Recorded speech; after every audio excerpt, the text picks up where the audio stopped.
Everybody's favorite astronaut, Buzz Aldrin, has a very limited wardrobe, it seems.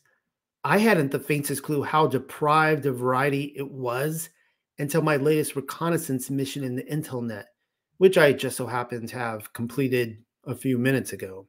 You've probably seen the one where Buzzy Buzz Hush Lips rips open his jacket to expose a Get Your Ass to Mars t shirt. Turns out it wasn't a one time affair. He does it often. I've already shown you a few examples. He's obsessed with ripping his jacket open so as to expose the Get Your Ass to Mars shirt he wears underneath, like he were Superman or something. He's a serial offender. Buzz quite literally travels around the world photobombing people's family photo opportunities at Stonehenge and who knows how many other landmarks. And then in another one I am showing you, he hasn't ripped his jacket open quite yet, but he wants to. His Get Your Ass to Mars moment with Intel actor Arnold Schwarzenegger couldn't be any more self-evident as to what he's going for. It's a line from the 1990 Total Recall movie, directed by the Dutch filmmaker Paul Verhoeven. Interestingly enough, Schwarzenegger gave his autobiography the same name, Total Recall, which I read cover to cover upon its release in 2012. It's still sitting on my bookshelf gaining dust. Perhaps it will come to some use to me yet. Who really knows? In that same year, 2012, there was another Total Recall movie, a remake. I haven't seen that one, and I'm told to avoid it like the university enrollment office. I hear it's a total waste of film. You should know then that I just so happened to watch the original Verhoeven film a couple of weeks ago, my very first viewing since probably the 90s. The simple reason is that I had some ideas as to what I should be looking for, the space hoax and the MK Ultra program being two of them. Well, it was there, the Millennial Kingdom. Verhoeven and company just threw it in there like some sort of backhanded compliment, seeing if I was paying attention, and I most certainly was. The problem, though, is that I figured I was reading too much into the script and that I was beginning to see Millennial Kingdom clues in places where the breadcrumbs had never actually been dropped. I even began to write this very paper, which I'm reading for you now, making it so far as the present paragraph, which would be the third, before abandoning the entire thing based on the later premise. That is, until one thing led to another, and I accidentally stumbled upon Philip K. Dick's 1977 speech at the science fiction convention in France, the one where he spilled the beans on the Matrix and the multiverse, but used the Millennial Kingdom as the crutch for his entire argument. I wrote a paper on that, The First Mandela Effect. I read it probably a little over a week ago. You can find it on YouTube or my podcast. The year is 2084. And since, of course, I was born in 1980, I don't think I'm going to live to see that year. And Mars is colonized, another thing I will not live to see in this century. It's colonized under a tyrannical government led by somebody named Vilos Kohagen. Using the cooperation of the media, sounds a lot like today in our own world, via the military-industrial complex to spread his propaganda. The brunt of his mission on the planet Mars seems to be the mining of valuable turbinium ore. For what purpose is not fully made known to us, at least it wasn't to me on my viewing, as it is only generally commented upon, though it appears to have some sort of military application, perhaps fuel for an energy generator, though I think the far more likelier case is that it's for an energy weapon, with the barrel being pointed upon the people. Back on Earth, Schwarzenegger's character, Douglas Quaid, experiences reoccurring dreams about Mars and a mysterious woman who accompanies him on his journey. Right away, Philip K. Dick's worldview regarding alternate realities comes into play, particularly as it pertains to our dreams. Dreams act as a window into various other parallel worlds of the multiverse, glimpsing our lives in those places. And in that last video on Philip K. Dick, I talked about my own dreams, that I've had serial dreams about a life that I don't live here on this earth. Within these dreams, we may come to find the people whom we are intimately involved with in that version of reality, though they remain strangers in our own. Quaid's wife, Lori, played by Sharon Stone, and if I'm not mistaken, this was the first movie she played in. It was certainly the one that made her a celebrity. Well, Lori is insanely jealous of the woman from his dreams. agitated by his attraction to Mars as well. And though he plays him off as nothing to be concerned about, it is quite evident that Quaid is discontented with his life on the Earth. He wants something more than what the current circumstances offer him. If not for the woman from his dreams, a trip to Mars will do. And I might as well point this out now. It is quite evident that Quaid's wife is his controller. We are not expected to learn that little detail this early in the movie, but come on, with everything we've experienced throughout my catalog of work, it's so evident. Her very existence is intended to distract Quaid, keep him grounded within the confines of his assigned reality. We have another word for that. She is none other than his spiritual terror. The desire of the terror is to choke out and ultimately suffocate the wheat. While watching the television at breakfast, it is probably no coincidence that the news just so happens to feature a villainized account of the quote unquote terrorist challenging the government on Mars. If I'm not mistaken, they use the word terrorist in the movie.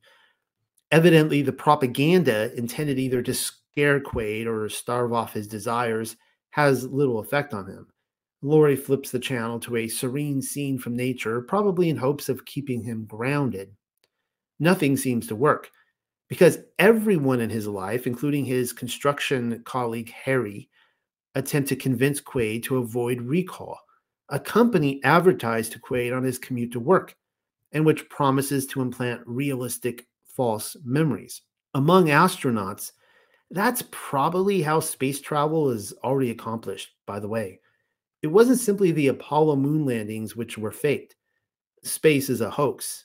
And many accuse astronauts like Buzzy Buzz or the surviving astronauts of the Challenger space shuttle explosion in 1986 of lying. But I have long suspected mind implants to be a play. Do they know? Memory implants will most certainly be of use in the coming decades, supposing our controllers don't reboot everything that we know of the space program, at least the last, 70 years? And then there is the need for memory wipes, which we shall turn to in a moment. Even before the space race officially took off, science fiction authors like Ray Bradbury were already telling us how the psyop would be pulled off. It wasn't simply a matter of faking it for the masses. They would even convince the astronauts that their trip was a valid one. At any rate, if Quaid is incapable of physically journeying to Mars, thanks in part to his controller wife and all the other controllers in his life, then the implanted memory of a falsification seems like the route to go. And of course, even Harry is a tear. Everyone in his life is there for one exclusive purpose, holding him back. But even that is not the whole of it. At recall, Quaid is persistent in planting false memories which might secure his vacation to Mars, even though the salesman is determined to take him to other, better places in the cosmos. And then it happens, like some sort of suppressed reflex which overrides the programming, creating our sense of deja vu. The salesman is only capable of changing Quaid's mind when their latest false memory package is offered. This one involves the protagonist playing a Martian secret agent. And of course, the memory implant comes complete with the girl from his dreams. But then all hell breaks loose. The memory cannot even be implanted, or so we're led to believe, before Quaid lashes out, already believing himself to be a secret agent. The staff at Recall suspect somebody from Cohagen's regime has suppressed Quaid's memories, prompting them to erase any evidence that Quaid had visited them to begin with. On his return trip home, Quaid is attacked by Harry and three other men on the basis that he has overstepped his bounds and revealed his past. It was Harry's job to keep Quaid contained within his false reality, which is why it was so vital that Recall remain at arm's length. Well, it was too late.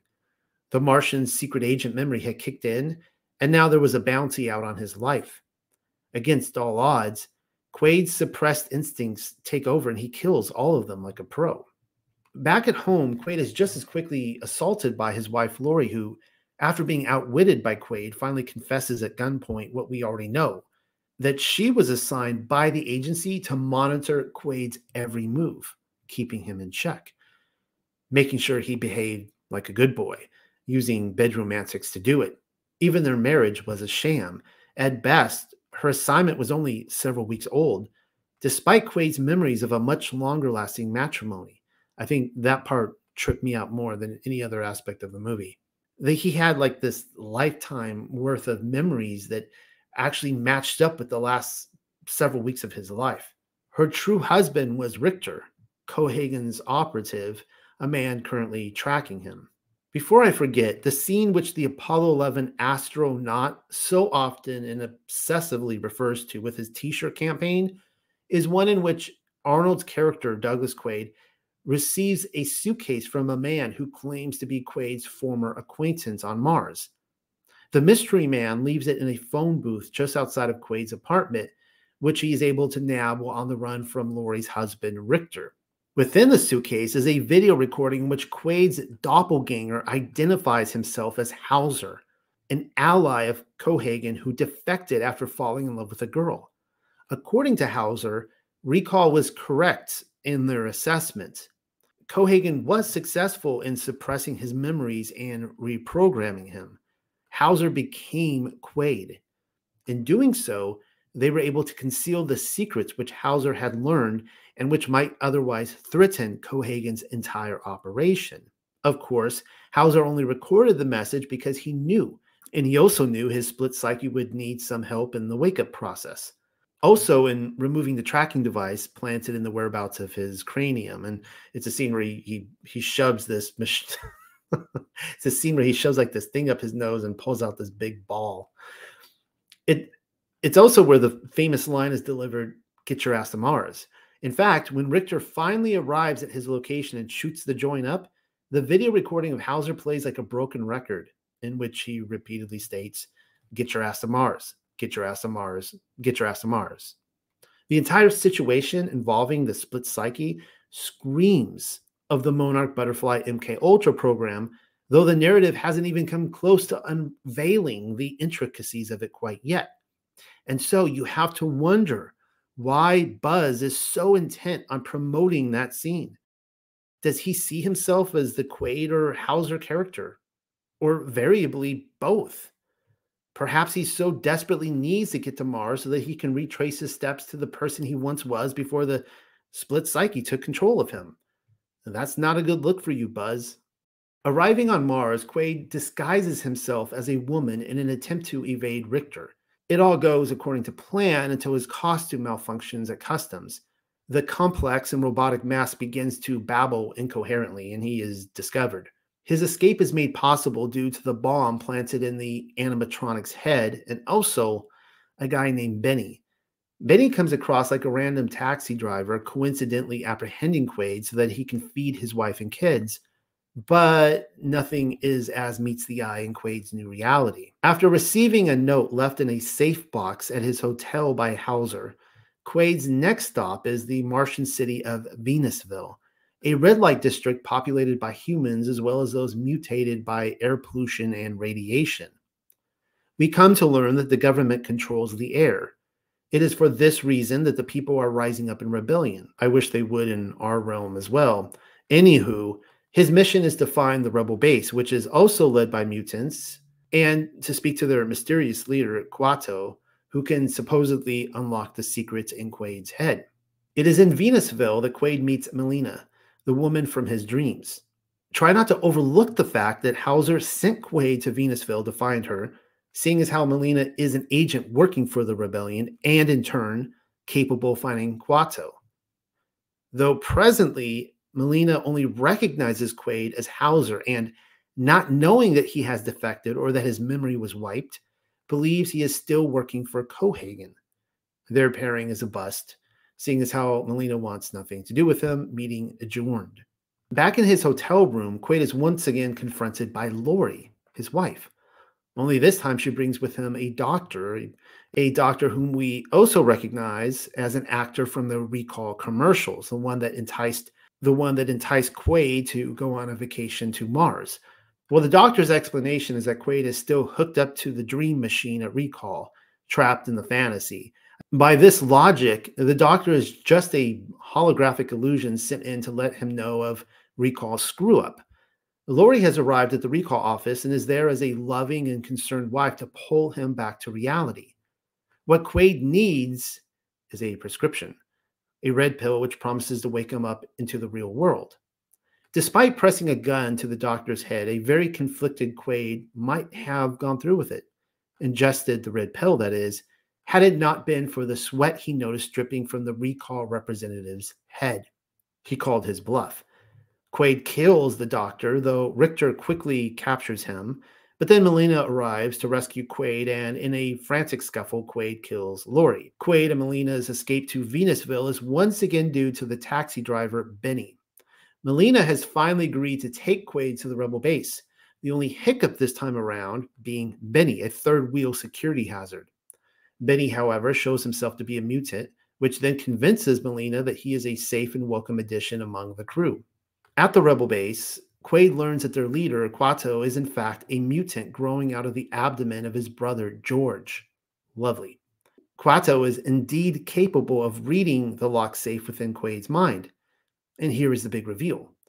Cohagen is hiding a 500,000-year-old alien reactor deep within the heart of the mountain that, once activated, produces free, breathable air for all. There it is. Substitute free air for free energy, and that is exactly what the government is holding back from us today. The alien part of the equation is just as disposable as its location, Mars. They're just stand-ins for the Antiquitech of our own realm and the advanced beings who built them. Did I mention how the mutants were created from poor shielding against Mars' relatively high radiation levels? Had the government utilized the Antiquitech capabilities from Mars' ancient residents, they wouldn't have mutated. There would be no high radiation levels within the environment. The government created the problem, and yet the mutants are considered a degenerate class. They can't find employment. It's why they have been reduced to fortune tellers and prostitutes in the red light district. The kicker, of course, is that had Cohagen activated the free and breathable air, the turbinium used as a weapon against humanity would be destroyed, thereby ending the government's monopoly over both resources. Quato is barely capable of reading Quaid's mind before Benny shoots George, revealing himself to be under the employment of Cohagen. That would be the taxi driver. You see, with the tracking chip removed from Quaid's head, that would be the scene which Buzz refers to on his t-shirts, "Get your ass to Mars." Benny quickly became the backup plan. They needed to track him somehow. Why Benny didn't kill Quaid at an earlier hour had something to do with needing Hauser to lead Quaid to Melina, and in turn, the rebel base and Quato. Well, Cohagen's soldiers attacked the base, killing many of the rebels, and all seems at loss, especially since Cohagen disables Venusville's air supply so as to slowly suffocate its mutant inhabitants, seeing as how he has gotten what he wants. Before George dies, the mutant inside of him implores Quaid to start the reactor. That would be the 500,000-year-old Antiquitech. The MK Ultra aspect of the narrative is fully revealed during Quaid's eventual confrontation with Cohagen. The video of Hauser, which Quaid received on the Earth, was not his full message. It continues on. Hauser, as it turns out, never defected from Cohagen. In fact, the two were close friends. Hauser volunteered to have his memory suppressed, his psyche split, essentially becoming his sleeping counterpart. Quaid was the Trojan horse. The entire operation was an elaborate ruse to bypass the mutant's psychic abilities, infiltrate the rebellion, and destroy it from within. Supposing Cohagen and Hauser's explanation is true, and I believe it to be so, then you might be asking why there were so many attempts on Quaid's life. Well, as I already mentioned, Benny never made an attempt on Quaid's life. And as it turns out, Cohagen was helping Quaid to survive all along, even against Richter's attempts on his life. It's all a part of the psychodramatic programming associated with Monarch Butterfly.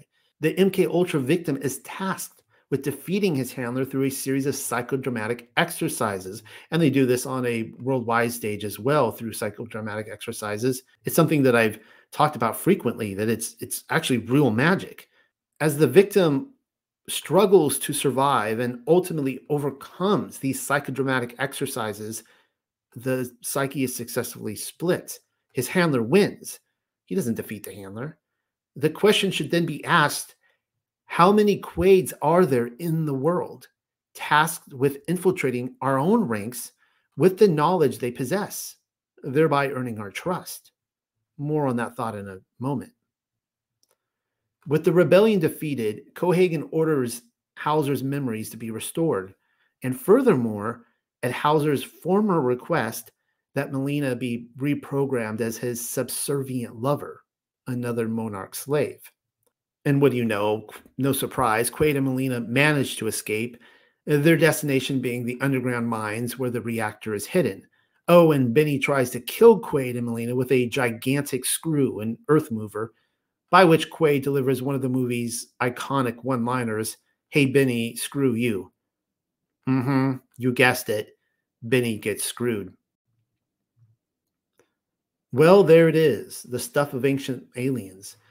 Substituting free air for Tesla's free energy as a spouse to mankind via the ether and Tartarian Antiquitech is what stood out to me on my repeat viewing.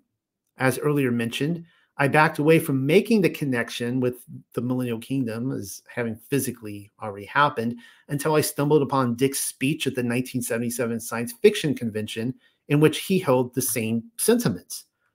The grand conspiracy, according to Dick, revolves around the Millennial Kingdom. The short of the movie is that Richter is defeated and then Cohagen is defeated, both of whom are terminated at the hands of the Governator. Actually, Cohagen gets blown out to the surface of Mars where his head expands and his eyeballs expand until he explodes. The same thing happens to Quaid and Melina, and they narrowly avoid the same fate. Fortune, however, favored them as they were capable of flipping on the reactor, which in turn melted the planet's ice core into a gas which burst to the surface and created a breathable atmosphere, thereby saving the residents of Venusville. Let's not forget about them. Though it is indeed strange when you stop to think about it, that the protagonist, Schwarzenegger's character, chooses to remain his programmed counterpart, Quaid, the split psyche. I mean, and thinking about it further, we don't even know that Hauser was the original individual. There might be any number of split psyches. Quaid doesn't really know who he was. He goes on as an MK Ultra personality, even if it's the good cop, bad cop routine. Even if in the good cop, bad cop routine, he goes on as the good cop. And I will remind you that even Melina remembers him to be the villainous Hauser originally. Unlike the media who sells lies while passing it off as the truth, Hollywood films love to show you the truth, but then convince you it was fiction all along. They're able to get away with it, mostly because the bulk of their narratives conclude the same. Happy ending. The government loses. Humanity wins. The conspiracy has been exposed. The intended takeaway of their confession is that had there been a conspiracy such as this one, in the case of Total Recall, Antiquitech capable of benefiting all of humanity, by which the government is suppressing so as to further enslave us via their energy weapons, it could not continue on without being exposed and ultimately defeated. That's how they get away with it.